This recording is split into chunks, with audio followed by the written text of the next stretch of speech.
wishing you all the best during this joyous time of year. It's time, of course, for another edition of Aztecs All In. A little ditty with my selfie self, Steve Perez, an Aztec for life, and fellow Aztec alum Lewis Weiner, season ticket holders, and all in on San Diego State University Aztec Athletics.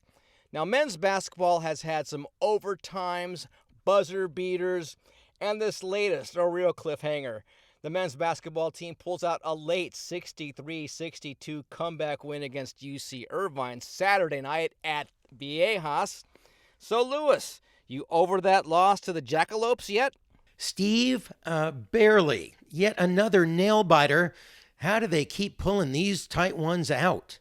Well, as you're fond of saying, those losses, it wasn't a bad loss. At least it was fun and entertaining. To which I retort, it's a loss. You know what's fun and entertaining? A win. Doesn't matter what kind. Blowout, buzzer beaters, late comebacks. This one, the Aztec men's basketball team completes the comeback. We will hear from head coach Brian Dutcher about the game. Also leading scorers Jay Powell and Micah Parrish. Then we'll talk some Aztecs football. New head coach Sean Lewis is proving to be a busy beaver, what with official visits by recruits and more staff hires. We will also hear from Aztec Athletics Director J.D. Wicker about what the new football coach's role may be in the realm of name, image, and likeness. But Lewis, first we're going to go right into Aztecs basketball, your typical late-arriving San Diego crowd, and a chock-full student section known as The Show, watched in person, what national audience on Fox Sports 1 saw on TV. A real barn burner of a game. So the big question going into the game was, where would the Aztecs scoring come from? Aztecs without the services of their leading scorer, Jaden D. He did not participate in warm-ups, did not play, was recovering from a sprained right elbow, most likely during one of those obvious fouls that was not called during the Aztecs' losing effort against Grand Canyon in Phoenix on Tuesday. He has been racking up double-doubles like an old-school frat dude knocking down six-packs. 6 in 9 games by the count of the UT's Mark Ziegler. But it's next man up, and his play starts Miles Heide, the 6'10 true freshman. Early in the match, Carter Welling of UC Irvine wins the opening tip-off, and the Aztecs don't come up with a score until a hoop by Butler. They're down by 6-2 and then make it 8-2, and Dutcher calls a quick timeout. He later said that he needed to remind the team what they were focusing on, which was switching off on ball screens. Eventually, they steady things up. By the 5-minute mark, it's 11-10 Anteaters. The Aztecs persist with the press. They will go into a zone defense and work their way back into this one, going up 13-11 on a three-pointer by Powell. Halftime score, 33-24 Aztecs. UC Irvine not looking like the team that had bested the Trojans at home, but they were without their starting center. Second half gets kind of chippy. Parrish picks up a tee. There were some more fouls, including number 4 on DeMarshe Johnson. Another tee. Chance of ref, you suck, and reverse cheers for the refs start coming out around 12:53. Heide will also end up in foul trouble, picking up his 4th. Aztecs will go cold. Irvine finally figuring out the Aztecs defense. It's a tie game, 48-all, 8:41 left. And listen, there are some Orange County fans in the house. The Aztecs go into a long cold streak, something like a 13-minute stretch where they do not score. Irvine will eventually lead 50-48 inside 8 minutes. Reese Waters will go to the free throw line for the first time in the game with 4:57 left. He will shoot 2. He is still perfect at the free throw line, reaching his streak of consecutive free throws made to open the season to 38. Amazing feat, but still the Aztecs are down by 5. No one's able to make a shot. At 3:51, Darion Trammell's coming up limping on defense, and boy, the Aztecs are looking real sunk. It's a 3-point game at the 2:30 mark. Aztecs still can't get a stop. Then Waters will sink a 3 to make it 59-57. And UC Irvine will come back with a clutch 3 with 58 seconds left by Justin Hone to make it 62-57. There is the game. Aztecs looking at perhaps their third loss of the season, but J. Powell will go 1 for 2 from the free throw line, bring it to within 4. 44.4 seconds left. Micah Parrish on the double team. He is called for a foul on the inbound. It's a bad call. The Irvine's player will miss 2 from the free throw line. Aztecs will get the ball back. Darion Trammell will throw up a 3 that is good. The Aztecs are within 1. 30 seconds left of the game. They trail by 1. They will come up with the inbound steal. And then Powell will find Micah Parrish. He'll get an assist. Micah Parrish will make the shot. It's good. The Aztecs will lead. He will not make the free throw, as he will explain, but the Aztecs lead 63-62, 10.4 left. The Aztecs have to come up with a stop on this last one. Justin Hone will take one last crack. It's a miss. The Aztecs will walk away with the win. Micah Parrish, take us through the closing moments of that game and the focus on defense. UC Irvine, they play hard. They're a good team. They got after us on offensive end, defensive end. So it was big that J. Powell got the rebound at the end of the game, and he looked to find me, and I made the bucket. I missed the free throw though, so kind of worried about that. But without the offensive rebound from J. Powell, I don't think that would have happened. DT made a clutch 3 before that too. So I mean, it was a team effort. The whole week we've been focused on defense. We feel like we've been lacking on defense, and our offense is going to come. We got good offensive players with Reese, J. Powell, Mont, Darion, and J.D. So we knew the offense was going to come, but we just got to focus on defense. So I feel like today was really more about the defense and the offense. We knew we was going to score when we needed to. Darion Trammell will end up with 10, including that clutch 3 at the end. What a game. Take us through the rest of the basketball, will ya? Whew. Steve, take a drink of water and rest those pipes. There's a lot more to go in this edition of Aztecs All In. If the end of the game seemed familiar to Aztecs fans, it's because last year's game against Irvine at Viejas Arena was another close contest. And if you recall, the hero was who else but Micah Parrish. He hit a 3 with 2.4 seconds left. This time, Parrish, off a rebound from J. Powell, hit the game-winning layup with just 11 seconds left. Coach Dutcher is well aware that this season so far has been a wild one for Aztec fans with a lot of tight games, but the key is that the Aztecs are mostly winning these games while getting valuable minutes for the younger players. While they couldn't pull out the game against Grand Canyon, this one does go under the win column, just like the overtime wins over Washington and Cal, and that last-second tip-in to beat UC San Diego.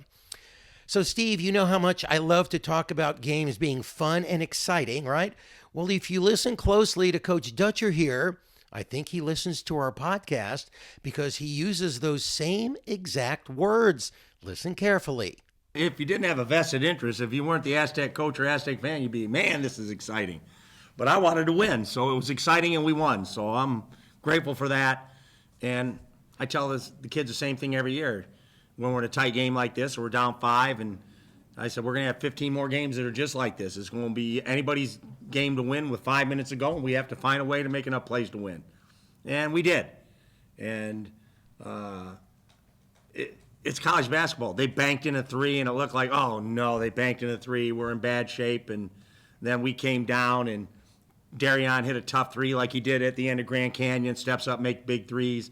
Our press, we fouled him, and I didn't think it was a foul. We slapped the ball out of their hands, and they went down and missed 2 free throws. The guy who banked the 3 and missed 2 free throws. So it's college basketball. It's hard. And then we came down and made a timely play and a steal and found a way to win the game. And it's exciting and it's fun. But as a coach, then you go back and you learn from it. And I thought we played a really great first half defensively. And then the second half, this is back-to-back games. The opponent shoots 50% against us. So we have to find ways to get better at the defensive end. We're not a great rebounding team, and less so when Jaden's not in the lineup. So rebounding was a factor. You know, they missed a late shot, and it hit the floor and bounced right in their center's hands, and we fouled him. So there's enough mistakes to teach to, but the joy of winning and the joy of competing is so great that 9 days off, I'm going to enjoy every minute of it thinking of this game. What a game from J. Powell. Not only did he pull down the rebound and got the assist before Parrish's game winner, He played a season-high 24 minutes off the bench, going 4 of 6 from the field, scoring 15 points, pulling down 4 rebounds, 2 assists, and how about 5 of 7 from the free throw line? It was a coming-of-age game for Pal in an Aztecs uniform. He sparked the bench, which scored a season-high 29 points. In fact, Pal had 8 points by halftime, which surpassed his season high in just the first 20 minutes of this game. Coach Dutcher couldn't be more happy with how Pal is fitting in with the Aztecs so far this season. He knows how to play the game. He's super instinctual and smart, and so he's been to a junior college. He's been to 2 other Division I schools, and he's a true journeyman, but he's learned lessons all along the way. And now he's learning to play in this program, and he's getting better every day. And so he's one that you think, wow, can you imagine 5-6 games from now what his contributions are going to be? He gets better every time. He's in practice every time he's in a game. So we're real excited to have J. Pal here. We knew he was going to be good, and he is. Yeah, he knows how to play. Like, he may forget some plays at times because it's all new or how we do things. But the one thing you watch on tape and all the other stops, he plays instinctual. So you combine instincts with getting comfortable with our offense and how we play, and I think the sky's going to be the limit. I think he's going to be a real difference maker as we move forward with the year. Steve, as you mentioned earlier, Jaden LeDee not in this one, but I have a feeling, and this is just me talking, that if this was a really big game, LeDee probably would have been on the court. But he's out with what's described as an elbow sprain. But at this point in the season, Coach Dutcher isn't taking any chances with his star, who is 6th in scoring nationwide, averaging 22.8 points per game. But with LeDee out, the younger players got more minutes. 13 for Miles Heide, who got the start. And as I said earlier, 24 minutes for Pal, and 17 off the bench for DeMarche Johnson Jr. Coach Dutcher says this is all about getting those young guys experience so the team can get better. They buy in, they work hard in practice, and so we'll get better. We're not good enough yet. And I'm saying that we're 8-2 and we're not good enough yet. And so we have to get better. They know that. So, but at the same time, coaches, we can't take the joy out of the game. They have to have fun. It has to be fun. Practice can't be all just dreading to come to practice every day. I told them this week, the key is let's not get by, let's get better. Don't just get by in practice. Don't just put the time in. Come out here and get better every day. So I thought we got better this week. We got better in 3 days of practice leading into this game. It didn't show the second half of the defensive end, but the first half, we played really good defense, and that was encouraging. So now we have to find ways to cut down on mistakes when they're away from our bench, where we can't help them, talk them through some things when they're in front of our bench at the defensive end. So, but we're growing. We're growing as a team, and we're winning. We're 8-2, and that's with the schedule we've played, that's a tremendous accomplishment. So the Aztecs now get a much-needed break for finals with the next game set for Tuesday, December 19th, at home against St. Catherine, followed by Stanford at home 2 days later. You'll recall the Aztecs beat Stanford last year in Palo Alto. And then the big one, December 29th up in Spokane against Gonzaga. And a side note, Washington upset Gonzaga on its home court, 78-73. Doing a favor for the Aztecs on the metrics side of things. You recall the Aztecs, of course, beat Washington earlier in the season in overtime. And that's a wrap for basketball. How about some football news, Steve? So when it comes to football these days, in today's world, much of the unofficial chatter will come from the X, as Elon Musk calls his new toy. We learned 2 things. First, a highly sought quarterback recruit has spent time in San Diego on an official visit to San Diego State. New head coach Sean Lewis had coaxed Danny O'Neil over to Colorado, and that young QB decommitted shortly before Lewis was named Aztecs coach. In decommitting, O'Neil, who was from Indianapolis, where he starred at Cathedral, cited instability across the board in an interview with the Indy Star. His connection to Colorado? Lewis, at the time, offensive coordinator, quarterbacks coach. But during the reign of Coach Prime, Lewis had his play-calling duties handed over to analyst Pat Shermer, who was also named co-coordinator. Well, now, O'Neill's posing over the weekend on the X with his parents at Snapdragon Stadium in front of a row of sharp-looking fast cars. 247sports.com rates him a 3-star recruit. He's also rated as warm towards San Diego State, whatever that means. What it does mean is an official visit is a pretty involved affair. The recruit has to turn over academic info, declare eligibility, and from the NCAA, they have to sign off on it. He takes a tour, maybe even took in an Aztecs basketball game, eh? At any rate, we will know for certain what the Coach Lou era will look like during the early football signing period starting December the 20th. What we do know is the new coach is at least paying lip service to the idea of recruiting locally. There's always been some talk around local high school coaching world about San Diego State maybe not paying enough attention to the locals. All we do know, based on what Lewis told the media during his meet and greet on November 29th, is that it is not an uncommon complaint that local high schools level at their hometown D1s. Lewis does say he wants to focus on an area within at least 2.5 hours drive from here and to also be involved in the local prep scene. Yeah, I've heard that before. Like, you can go back to the roster that I inherited at my previous spot, and it was deficient of local talent. And then by the time that we left, I would say that I think the number was like 72% of our roster was within a 3.5 hour drive time, right? And so, again, I think it's the same competitive advantage that we have here, that there's so much good football that's played in Southern California that, again, quality of life for our staff is going to be, hey, it's a recruiting day. Cool, leave your home early, go see a bunch of really good players, and you'll be home, to see your wife and to kiss your family goodnight at the end of the day. And in terms of, if there's high school coaches that feel that way, I understand that, right? And, hey, don't hold, what was done in the past, against myself and our staff. There's going to be people pounding the pavement, as soon as we possibly can, and we'll make sure that there's events that are exclusive just for the local high school coaches so that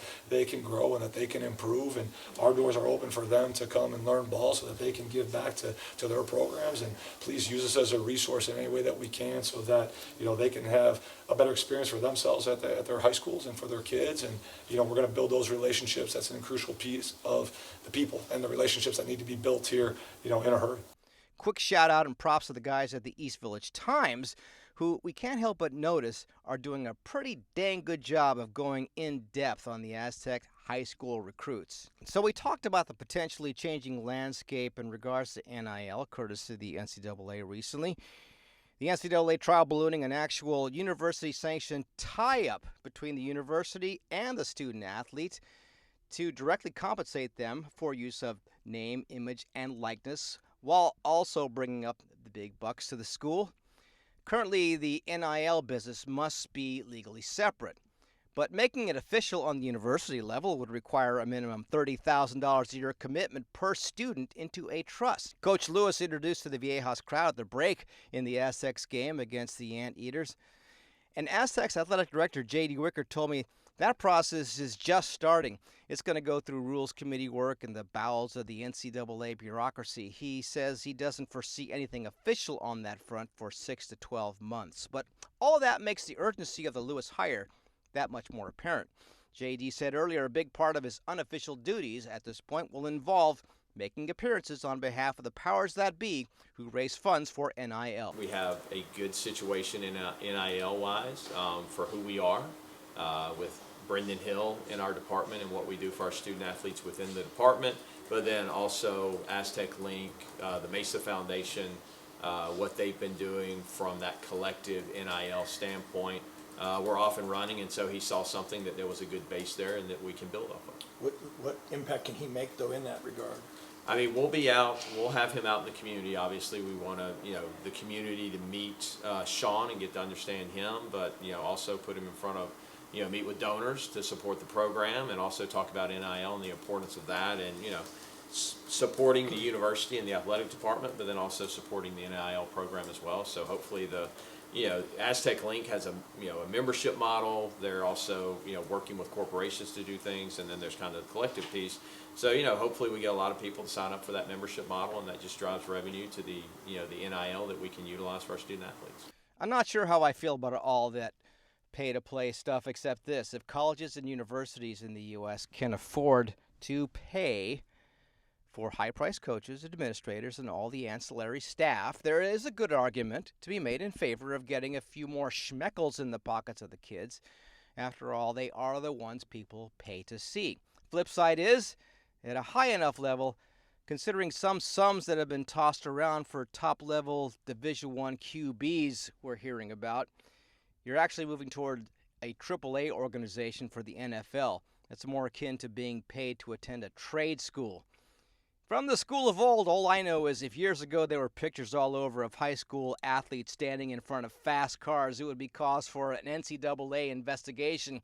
Now, not so much. Times have changed, right, Lewis? They have indeed, Steve. The Aztecs continue to fill up their football coaching roster for Coach Lewis's staff. The latest, according to his profile on the X, is new wide receivers coach Lanier Sampson. He was a 4-year starter at Baylor who played on the practice squads of a number of NFL teams and also played for the Ottawa Red Blacks of the CFL. Perhaps a precursor of his new job with the Aztecs, going from the Red Blacks to the Red and Black. Most recently, he was the co-offensive coordinator and wide receivers coach at Austin Peay. We all know that Coach Lewis wants to play a high-flying brand of football, quick at the line of scrimmage with a large number of what we call them, Steve, chonk plays. But Coach Lewis doesn't want it to be just about the offense. He wants to play complementary football with all phases balanced out to help each other. So while offense is important, defense and special teams are equally important. Defense is a priority, right? And I told the guys this morning, right, we're going to challenge them. And as I alluded to in my comments just now, right, if we're going to challenge them to be great in life and academics and within sport, then I'm going to challenge everyone within the organization to be great in special teams, defense, and offense, right? The teams that consistently win championships are great in all those areas. They're not skewed one way or the other. And so we're going to play our brand and our style of complementary football, and we're going to have a cohesion and a unity within our locker room to know that, you know, there's going to be games that we're going to maybe have to outscore people. And there's going to be games where the defense is going to have to shut people out. But at the end of the day, did we come up with a win? Okay, great. Let's understand why we won, all right, and then how we can improve upon that. But defense is definitely a priority. And again, to me, the challenge and the expectation that I have for the organization and for my staff is to take all the pieces of the whole history of Aztec football, right, and let's blend it together here and now in this beautiful moment of time to where we can take the dark side D, we can take Air Coryell, and we can make it Aztec fast. And it's not just when we talk about fast, it's not exclusive to the style of play offensively, but it's a fast physical defense that's flying around. It's a fast physical offense that's flying around. And it's a fast physical unit and special teams that's happening as well collectively in all three phases. Well, Lewis, isn't that just enough for yet another edition of Aztecs All In? How about you say see ya to the nice people out there on the interwebs for us? Yes, sir, Steve. That will do it for this edition of Aztecs All In. Thank you so much for listening. Please follow us wherever you listen to your favorite podcasts. Spotify, Apple Podcasts, we are all over the place. You can also reach us at aztecsallin@gmail.com. You can also follow us on the X at aztecs_all_in. So until next time, for Steve Perez, I'm Louis Weiner. Take care.